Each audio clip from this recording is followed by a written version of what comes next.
Insperity presents the Small Business Advocate Show with Jim Blasingame, brought to you by FedEx, CareerBuilder.com, and Palo Alto Software. This is a copyrighted production of Small Business Network, Inc., all rights reserved. You're listening to a man whose work is never done. In a job like yours, even when it's finished, there's always one more thing to do. And his job is to make your job easier. It's a very difficult job, and the only way to get through it is we all work together as a team. And that means you do everything I say. He's Jim Blasingame, the Small Business Advocate.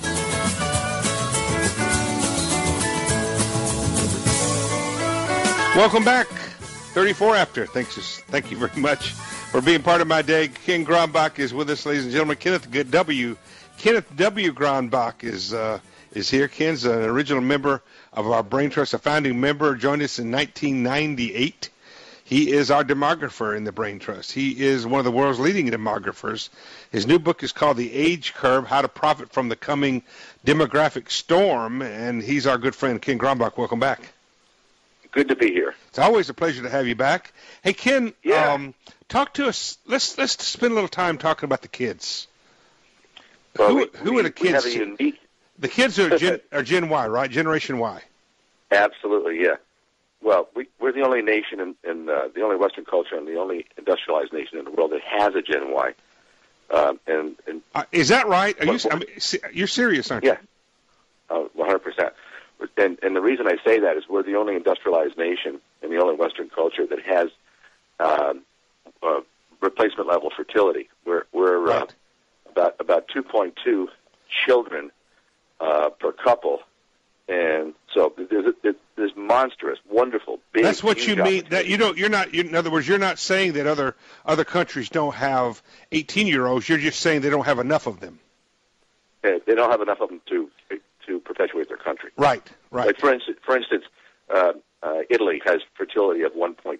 Yeah. Well, if you have one child per couple, your population shrinks. That's almost by half. Yeah. Yeah, and in order to run your country, immigrants pour into the country because the country needs you need labor force, and you haven't reproduced it. I don't know if you saw this, but yesterday I think it was, Putin is offering all kinds of incentives to get women to have a third child. It's too late. He's trying to get it, but here's what I thought was interesting. Russia is around 130 million people right now. He's Correct. trying to get them to 150 million by 2050. He's trying to grow just that much, but in 40 years. And I thought that was not all that big a number to grow in 40 years.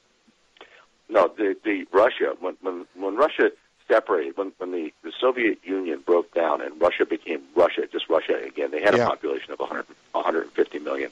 They are now at 130. They've lost, I believe, in like the last, I don't know I forget when this happened, but I believe it was the mid 90s. They've lost 20 million people, and they've lost 20 million people because they're not reproducing. They're not mating. Mm-hmm. You have to mate. Mm-hmm. I mean, see, that's a basic, and essentially the world has lost that. Welcome to National Geographic show, ladies and gentlemen. Go ahead. Well, but there are distinct advantages to understanding the shifting demography. We've talked China to death. I mean, China is stopped having children 30 years ago, and they're currently missing 400 million.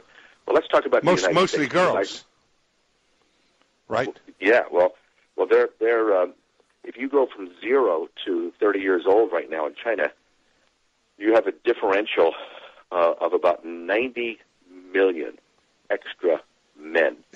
Who have no prospect of marrying because there are no women. Bunch of grumpy young men over there. So what let's come back to the United States.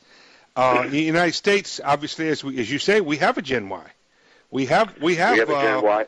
Over 80 million potentially in this generation. It's actually, you're good. You remember these numbers. I pay attention.